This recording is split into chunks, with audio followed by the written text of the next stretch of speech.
Hello and welcome to Media Monitor on the SABC News Channel, independent and impartial. Now this is where we take a look inside the world of media, analysing the trends, the issues and the reporting of the week's top stories. Now remember, you can be part of this conversation as well on our Twitter handle, and that address is @SAMediaMonitor.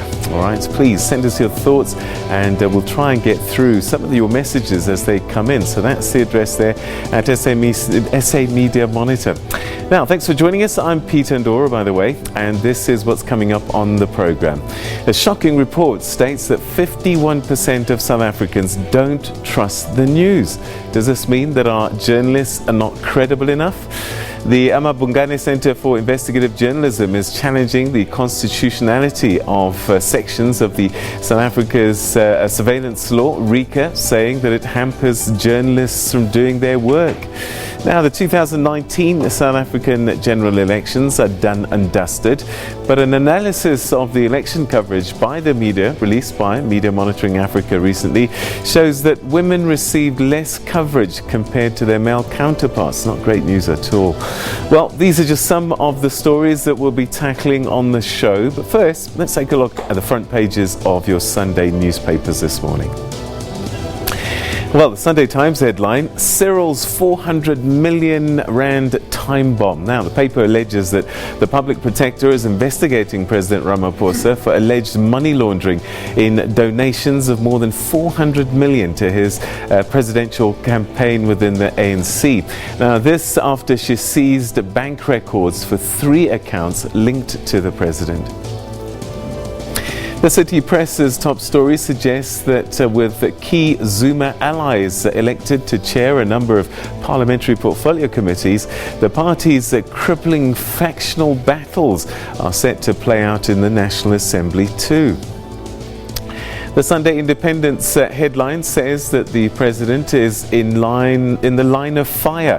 This referring to the fact that his State of the Nation address will be debated in Parliament this week. The paper says that business and Labour want answers on how to fix the SOEs and the economy, and they want clear plans with timelines and deadlines. The Sunday Tribune is leading with a story that suggests that President Thabo Mbeki is calling for action to be taken against South Africa's ambassador to Denmark following her controversial comments on social media this week. The paper reports the former president saying that no ambassador represents themselves.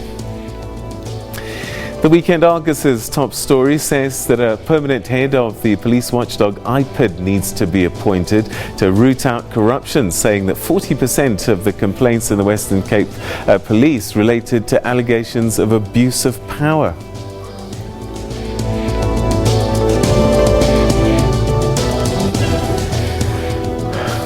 All right, so as you can see, lots to discuss and look at. And our guests in the program today, our guest editors, I like to call them, are here. And let's welcome them now. We've got Makosini Mgitwa, who is the media analyst and communications strategist, and Tandy Smith, the head of policy program at Media Monitoring Africa. Good morning to both of you. And you can tell they're very intelligent. They both wear glasses. Look at that. All right, welcome to Media Monitor to those. All right, okay, let's start with the show right now and to something that might significantly affect the work of journalists. The amaBhungane Center for Investigative Journalism have launched a legal proceeding challenging the constitutionality of sections of South Africa's surveillance law, the regulation of interception of communications and provisions of communication. We know it as RICA. Now, this comes under amaBhungane's amaBhungane's managing partner Sam Sol's communication with a senior prosecutor was interrupted without his consent. To help us make sense of this story and why it's a serious concern, I'm now joined via Skype by amaBhungane's advocacy coordinator, Karabo Rajuli. Karabo, thanks very much indeed for joining us and welcome to the program. Thanks for having me.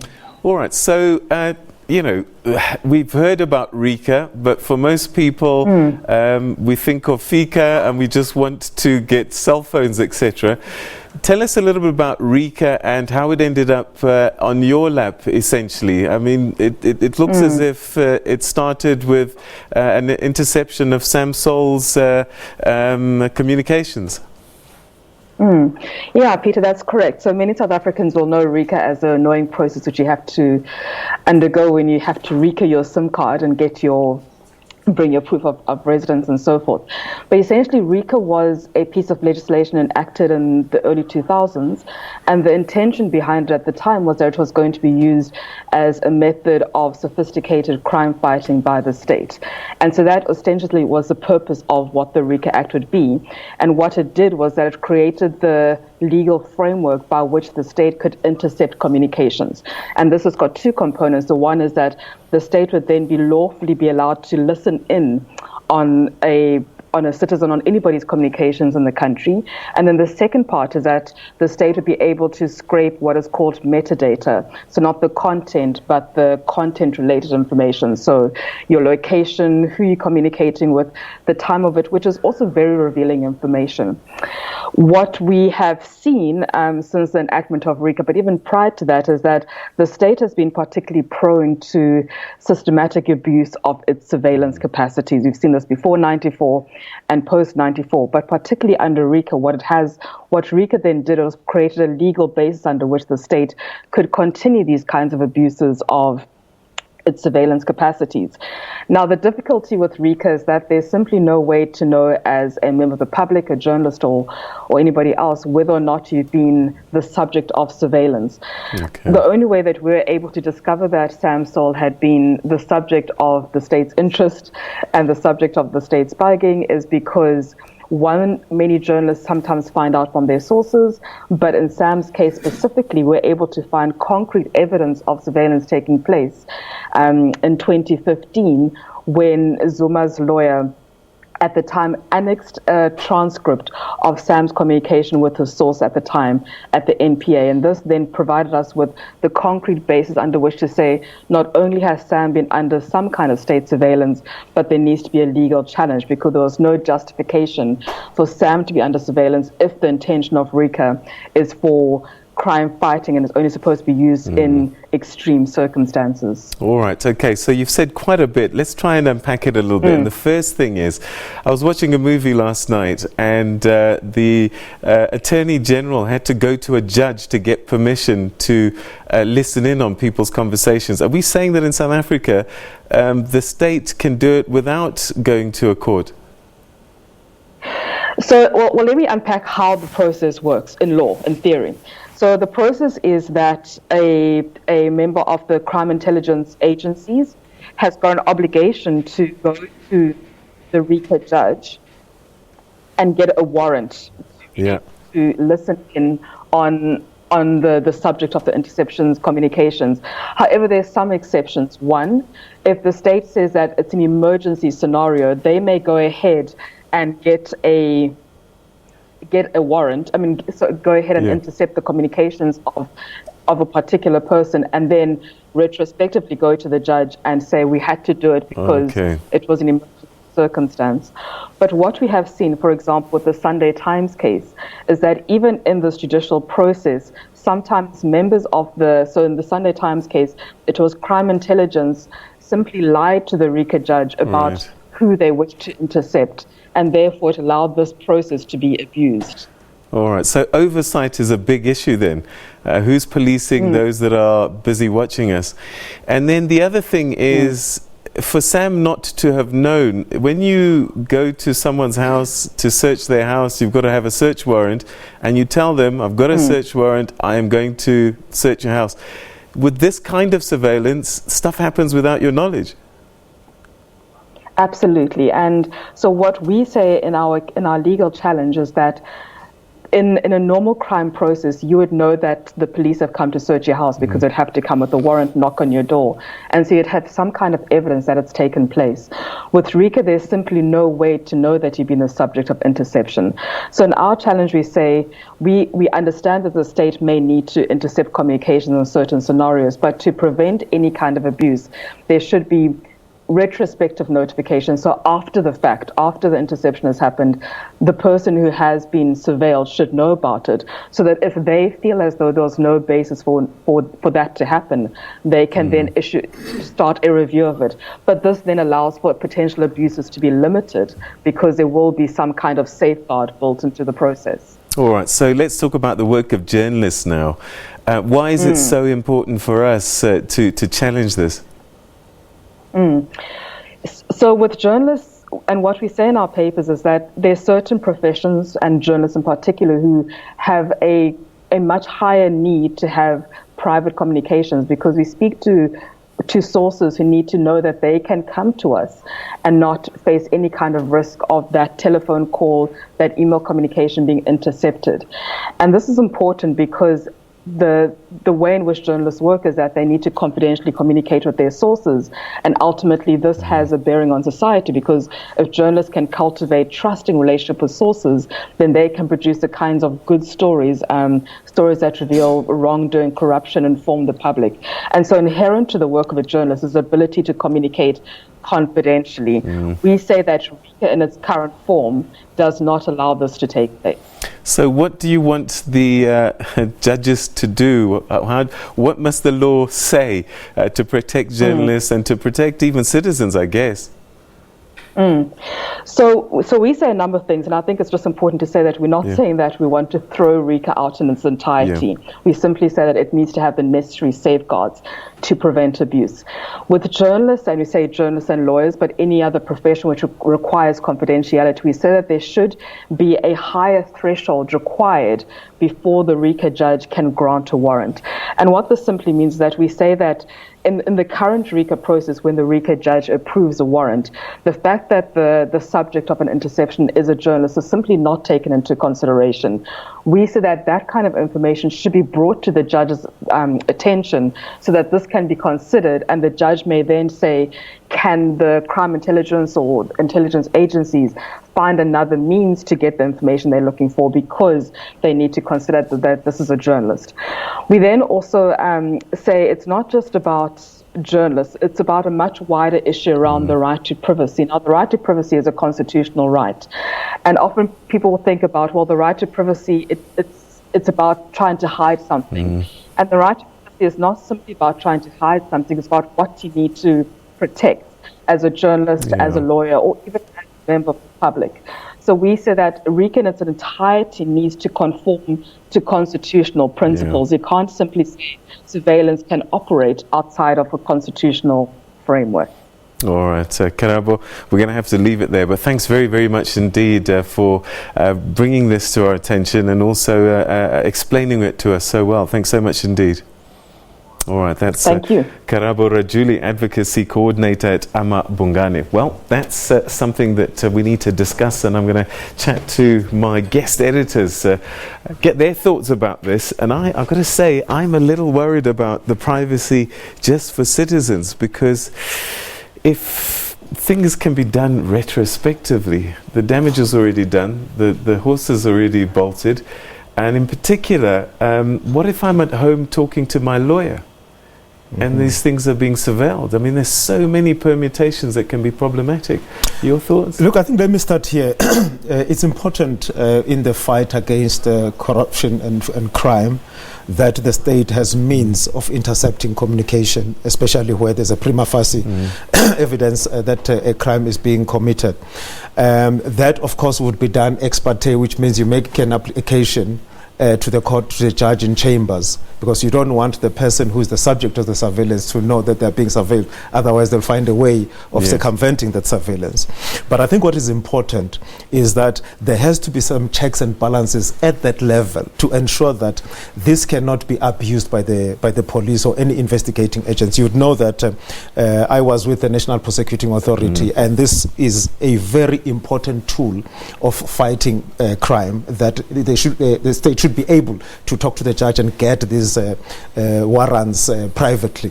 But what is important is that the police or whichever authority is making an application must be thoroughly interrogated to make sure that at least there is a prima facie case to be investigated further, so that it's not abused. All right, and then journalists, of course, protecting sources is a big thing. This is the nature of our work, and if those sources can be exposed, especially in an environment where we know that there's been a level of capture of the state, it can be abused.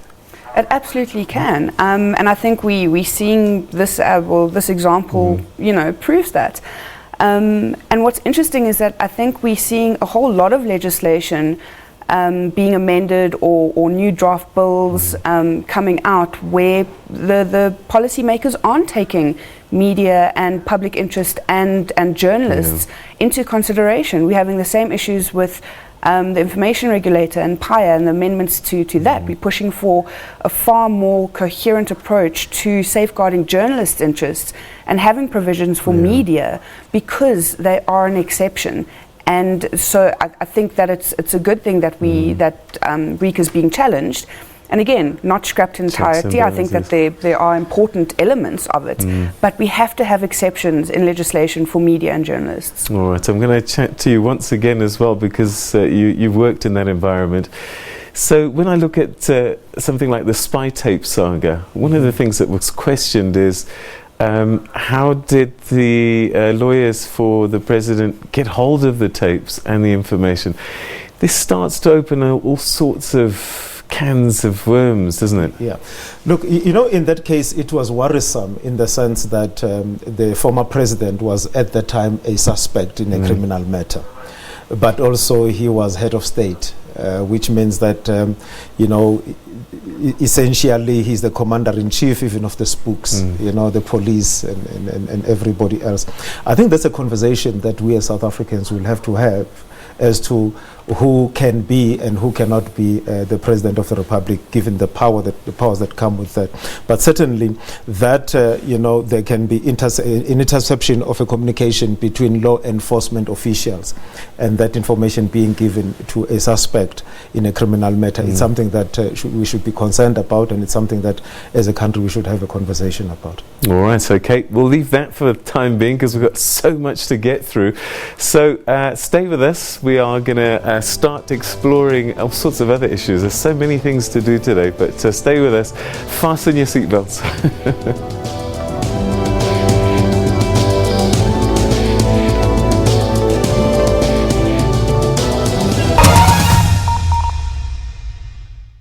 You do it like that, I do it like this. You do savory, I do it sweet. You do it, I do it, and what do they say? We love it all. Sasco, taste the care.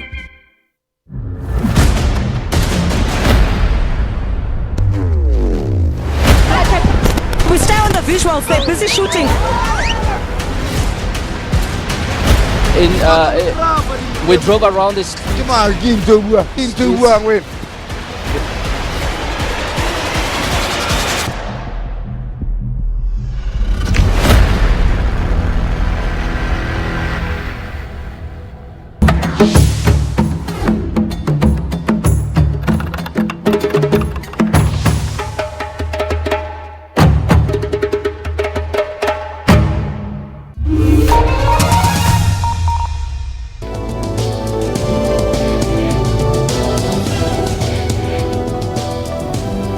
Welcome back. You're watching Media Monitor. Now, there's a big question for you. Do you believe what you read and hear in the news?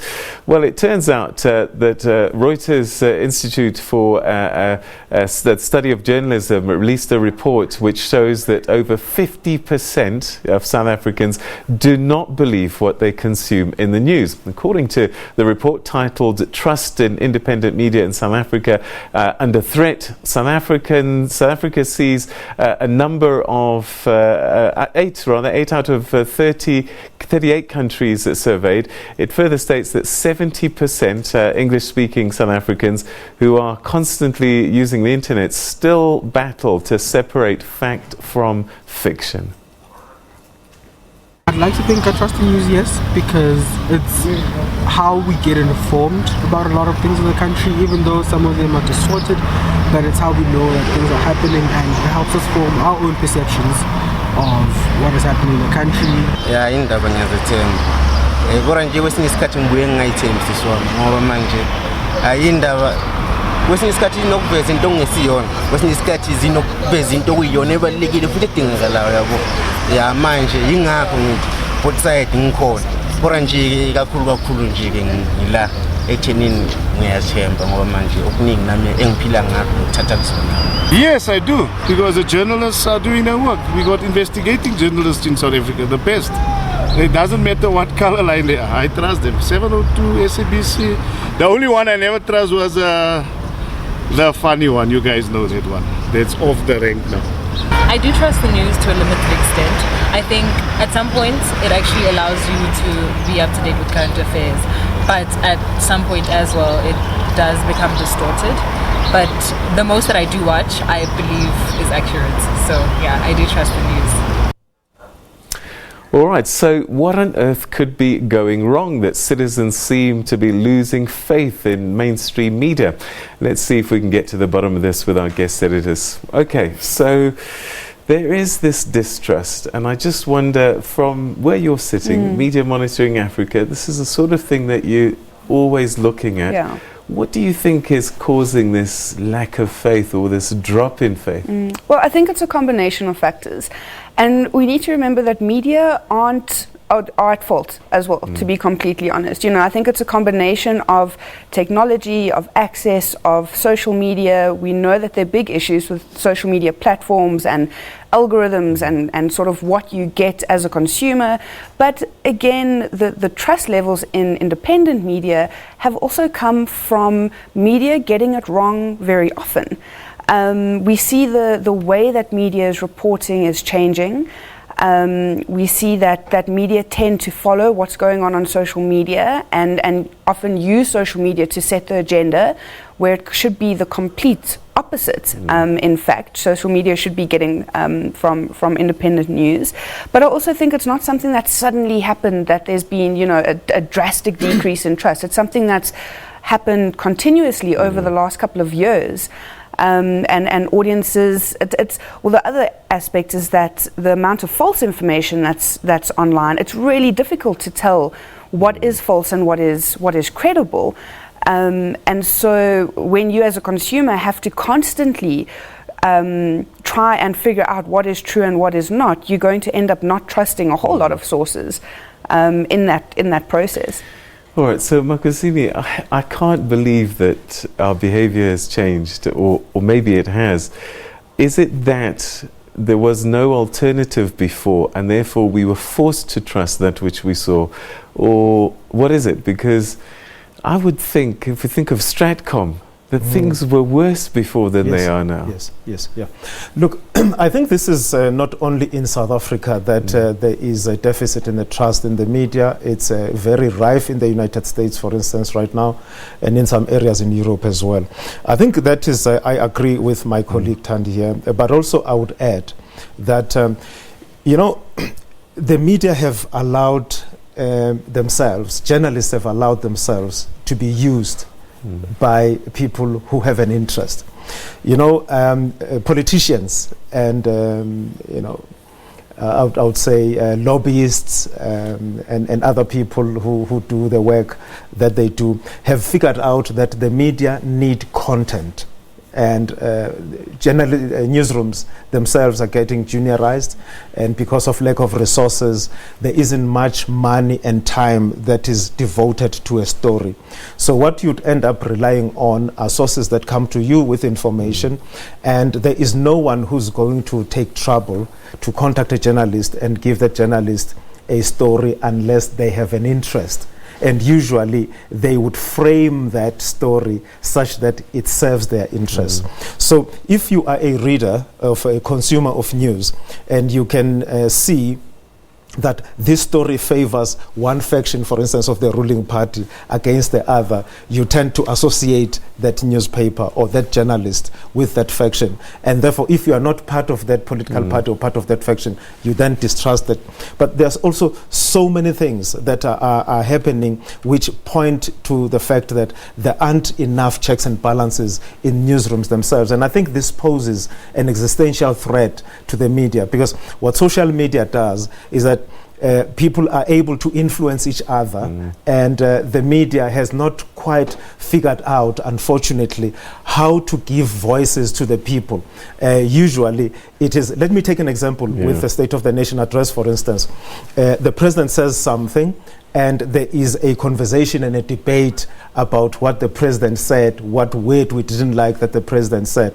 And you haven't given people the content now. Really, what is it that the State of the Nation address is about, and how does it affect them as individuals? Big companies, for instance, have access to analysts and everybody who will tell them that from what the president said, this is what it means. But if you take a small person who's running an SMME in the township, he still relies on the media to get factual information so that they can make up their own minds. And in the absence of that, they rely on other sources. So, Tandy, social media must have had an influence in this story. And I talk about, again, alternatives. So before, you just had the 8 o'clock news on SABC 3 and newspapers the next day. Now you have alternative views that are being brought to the fore by social media and influencers. Oh my goodness.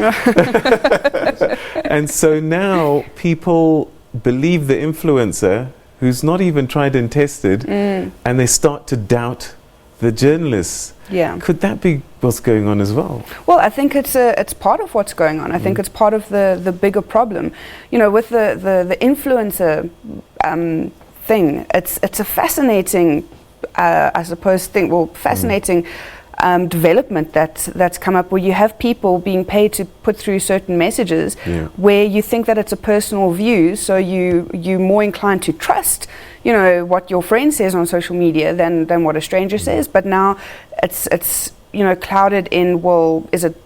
I mean, I think we know what the influencer instance is, but I think that's it's not a straightforward answer. And you know, the issue with the amount of information that's online, and like you said, alternative views, audience really need to be given the tools to be able to unpack what is opinion, what is opinion, what is satire, which is fascinating. It's everyone, everyone's up in arms around something someone says where it's clearly satirical, but people don't seem to take notice of that.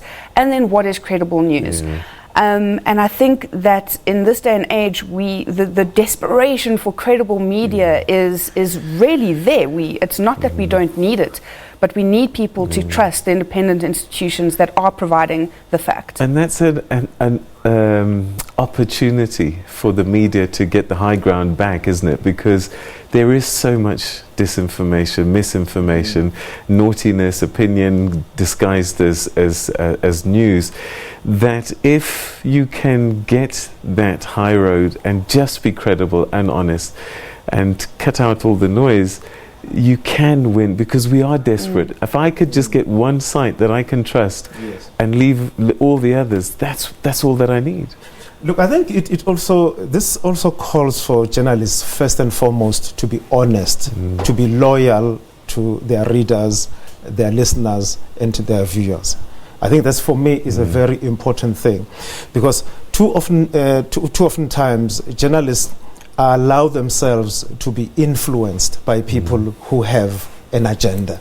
Sometimes they don't know that they're being influenced. Yes, but most of the time somebody just wants their byline in the front page of a newspaper, and with that interest, they don't care that they are misleading or they are allowing themselves to mislead their readers and their viewers and their listeners. And I think the most important thing that journalists need to do is to go back to basics and understand that the people they serve really, like you, the people you serve are the viewers, not the politicians, not the lobbyists that may come and try to lobby you, but your loyalty should be to your viewers. And once you have that mindset, it becomes very difficult for you to be abused and for you to be sold stories that are not false. And most of the time you're quite correct. Sometimes journalists don't know that they're being used. You know, all they are happy to have is a story that they can put in the front page of the newspaper, and with fewer checks and balances now because of lack of resources, many things that shouldn't be in the papers end up in the papers. Yeah, it's quite scary. I heard a statistic the other day that 90% of all the information in the world we gathered in the last 5 years. Wow. And that is quite scary. Yeah.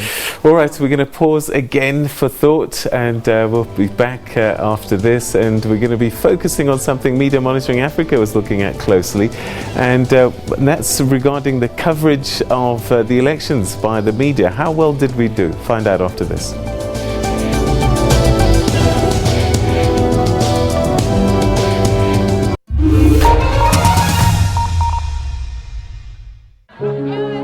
We're explorers. We always have been. Endlessly curious. Always looking for answers. For new frontiers. For new stories. Because that is who we are. From script to screen. From yelling action to taking you on a journey. Radio producers. Script writers. On-air presenters. News reporters. Sports analysts. We spend late nights creating captivating storylines and earlier mornings keeping you informed, educated, and entertained. For us, it's not a job, it's a calling. We do this and more because you do your part. SABC TV licenses, made possible by you.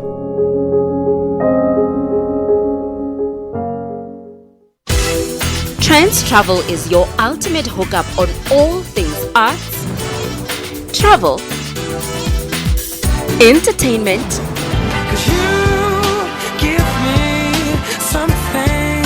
and lifestyle. We go far and wide discovering the world's undiscovered wonders. So be sure not to miss Trends Travel every Saturday at 5:30 p.m.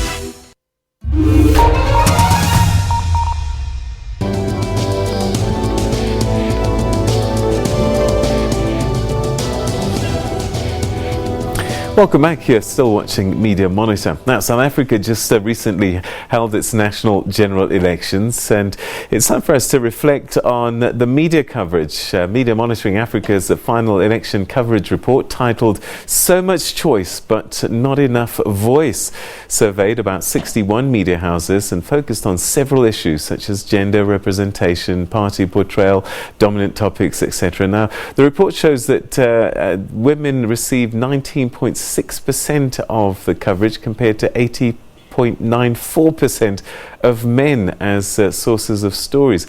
But let's chat to the people that have been monitoring these elections for us. Tandy, it's fascinating. I think we've had conversations before. There was a sort of kind of interim view that you had, but a final report is done now. Yes. Take us through what you surveyed, so that we can, listen to the rest of the conversation based on what it is that you looked at and how you came to your conclusions. Yeah. So just to start off, as an overall sort of methodology, we focus on human rights issues in the media, and we look at power dynamics in the media. We don't look at quantitative statistics and numbers, and we look at trends, we look at sort of what happens over time, and we sort of get a bigger picture around what we're seeing in the media. And for us, when we look at diversity, representation, and power dynamics in the media, we are focused on race, gender, whose voices we hear in the media, because the voice you hear in the media holds the power. And so we look at politicians, we look at party politics, we look at citizens, we look at who we're hearing speak out. We also look at topic diversity. Are we getting a broad spread of we'll topics? We'll break down all of that just now. Okay. But what I want to know is Who did you survey? Okay, sure. Yeah. So essentially, like you said, or like we saw, we looked at just over 60 different local South African news media. Right. So we look at online, radio, and television, the SABC, and the various private media as well. So we looked at ENCA, we look at EWN, IOL, so all your dominant news, mainstream media. A good sort of representative sample, essentially. Yes. Okay, so let's now start breaking it down. Now, Magosine, I'm going to bring you in just now, so don't worry. The first thing is, what were the stories about that these media outlets were covering? So what we saw was political party campaigning, which is not surprising. We see internal party politics, which again isn't surprising. Election logistics, as well as some of the issues around national government and so forth. So very sort of politically dominated, very broad election coverage, which again isn't surprising for an election period. But I think the positive thing to point out this time is that we see service delivery coming out in the top topics, which usually takes a bit of a back foot unless there is something very drastic happening. I suppose there was a lot of marches as well that drove that agenda. Yes, Perhaps absolutely. we were forced to look at it. Who did the media speak to? Which were the voices? Because you gave us a clue a little bit earlier on. So what we are seeing for the first time, and we've monitored elections since our first democratic elections in '94, and for the first time we see citizens' voices actually making an appearance in the top voices that we hear, which is a really positive turn of events in our coverage. Citizens' voices usually don't even make the top 10. And we see that as the second most accessed voice. And again, your most accessed are your politicians and your political party representatives, which is not surprising as well. But it is a positive finding that we see citizens' voices there. All right. But what we didn't do well is women representation, because you talked about gender. So tell us about what you found. So as we saw in the introductions, women's voices made up 20% of the voices we hear in the media. Now, as disappointing and as unsettling as this generally follows global trends around women's voices in media coverage. Global trends sit at just over 20%. We often see in our media anything between 17 and 22% female voices. But what's, I think, something noteworthy is that these elections, we had more female or more women registered voters than men. So not only do we have a misrepresentation around the demographic in terms of voices of women, but we have more women who are interested in, who are intending on voting, and their voices are drastically underrepresented. All right, Magosine, you were a journalist for a long time, so you could be partly responsible for how these things play out. When you go out for a story and you're getting voices, how is it that we're ending up with mostly men? Is it because when we do a political story, they give us a male representative, a male MP, or what is it? How do we make this situation happen? I think this is a reflection of the ills that are in society generally, and the belief that men are superior to women, that we have our own prejudices as journalists. And that maybe you may think that when you talk to a man, you may get what you want. Maybe when you talk to a woman, you may not. I think that is, based on, fictitious, and unfounded beliefs. I think there is a problem in South Africa that we need to address, in that women are not given enough space, even in political parties. If you take the ruling African National Congress, it has never had a president who's a female. It has never had a deputy president who's a female. Even at the government level, you've never had a woman president. Where you've had woman deputy presidents is when they are caretaker deputy presidents.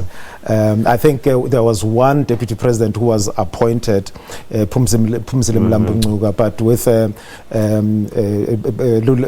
Mbete, you know, she was a stand-in, you know. So I'm saying this is something that as society we need to address, and unfortunately it reflects also on how the media treats women generally. Okay, so political party coverage, I suppose, not surprisingly, the majority party got the majority of the coverage. Yes. So what's interesting around political party coverage is that when we enter an election period, there's specific regulations defined by ICASA that come into play around how media should manage election coverage. And media follow equitable coverage lines. So that means that the representation that political parties receive are in the same ratio as parliamentary representation. The media really had a tough time this elections because we had 48 parties contesting. And to be able to cover every single party in that 48, I mean, that was near impossible. So what we do see is the ruling party getting the majority of the coverage, which is expected. And then we follow with the top few parties. What's really interesting, though, is a graph that we have, and the presentation is accessible. Parties, no? Yes. Let's take a look at the smaller parties. The smaller I think party we've got the graphic coming up now. What we see here is parties like the BLF, parties like I think one of the Land Party got a lot of media coverage. But so these are some of the smaller parties in Parliament, which you see. Good Party, for example, got a very disproportionate coverage in the media compared to their seats in Parliament, as well as ATM, which was quite an interesting party to be covering. Makosini, how does this happen? Look, I think if you look at ATM, for instance, there was Mzonele Manyi. So it's the people more than it is the party. You see, again, this reflects the prejudices of journalists or the preferences of journalists. Because if you take BLF, for instance, they get coverage because how they conduct themselves. Anything is possible. Anything can break out where there's BLF, and the media tend to follow them.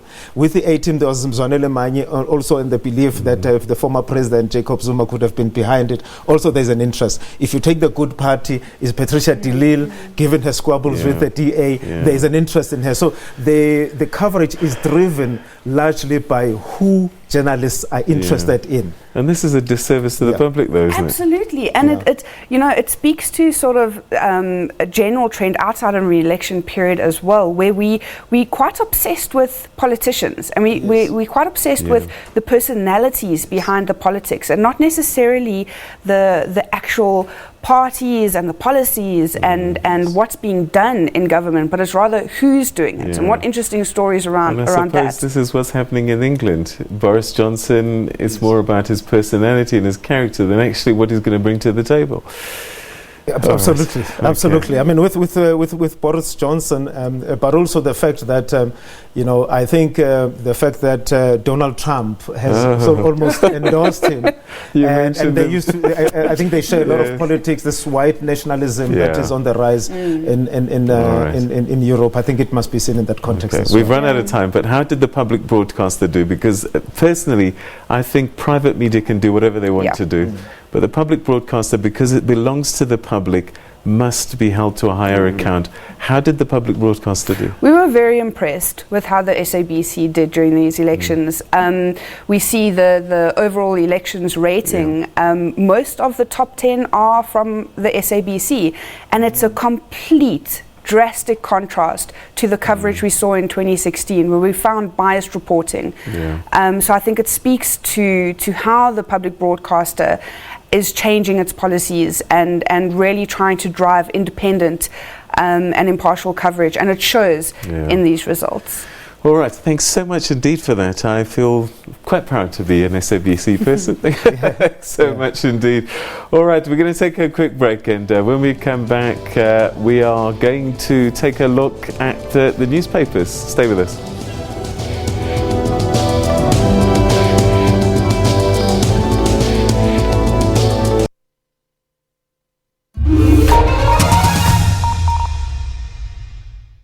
SABC News mobile app is your one-stop digital portal to all the news you need. Stay connected with the latest in breaking news.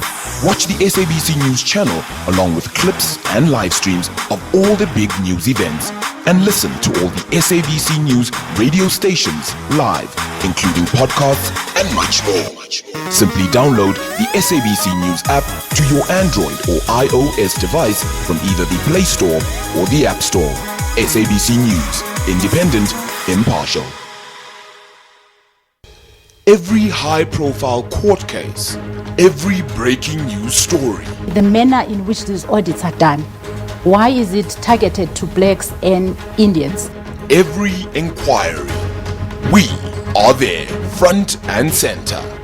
We also bring you an hour-long breakdown of the day's markets, simplifying the numbers for your better understanding. When everyone is too excited about the market, that's normally when things start turning. All this and more. This is On Point. Hello, I'm Nana, and I want to tell you a bit about Economics Unbound. It is a live studio current affairs program that brings an understanding of the economy, how it operates, and how it is managed. The show seeks to include ordinary South Africans in purposeful and well-informed discussions about the economy. For you to be in business, you need to work with other businesses, while providing them with enough information to make better economic and financial decisions. Bringing informal sectors into a formal economy and making it more inclusive. Any business opportunity that is below 1 million must be given to township entrepreneurship. Through this program, audiences can look forward to 30 minutes of deep and tough questioning on the issues of the week. To whom does women's unpaid work go?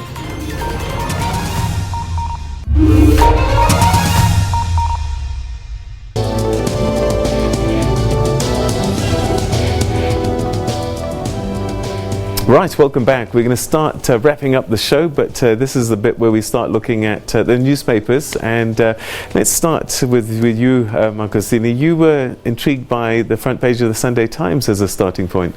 You know, I think I would want to go look beyond what is being alleged, that 400 million could have been results of money laundering or something like that. Yeah. But I think my gripe is with the fact that elections inside the ANC cost so much money.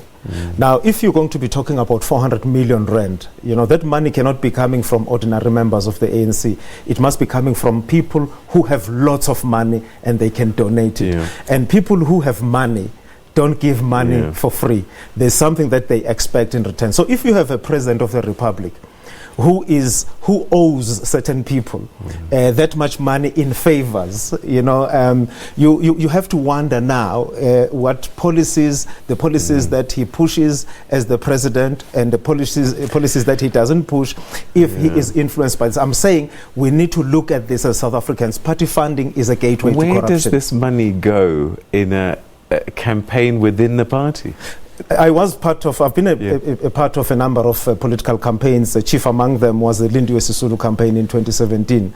You know, a lot of the money goes into organizing around branches. And quite frankly, I would say most of it, not that it happened in our campaign, we didn't have the money, but I'm just saying that's how you buy branches, that's how you buy votes. It's by using this money. So most of the money really isn't about the theatrics of politics and all that. It is really about handing money to certain people so that they can vote. T-shirts, yes, so that and cash. Exactly, so that they can vote in a certain way. And I think that should worry us, because what we should be having, Peter, are debates. That one candidate says, this is what I'm going to do, another one says, this is what I'm going to do, so that when those who have the privilege to choose for us, they choose based on the policies or the policy directives or whatever is driving that particular person. All right, we're running out of time. This campaign has money. Move on to Tandy. And Tandy, you're saying this stuff that should be on the front pages, but it's not there. I mean, what we see with most of our major newspaper front pages this week is just Cyril and Ramaphosa and ANC, and you know what, we going into a couple of days of massive water issues this week. You know, and we see outcry on social media, incorrect facts being spread out. No one really understands what's going on with our water situation. Why aren't we seeing that being unpacked?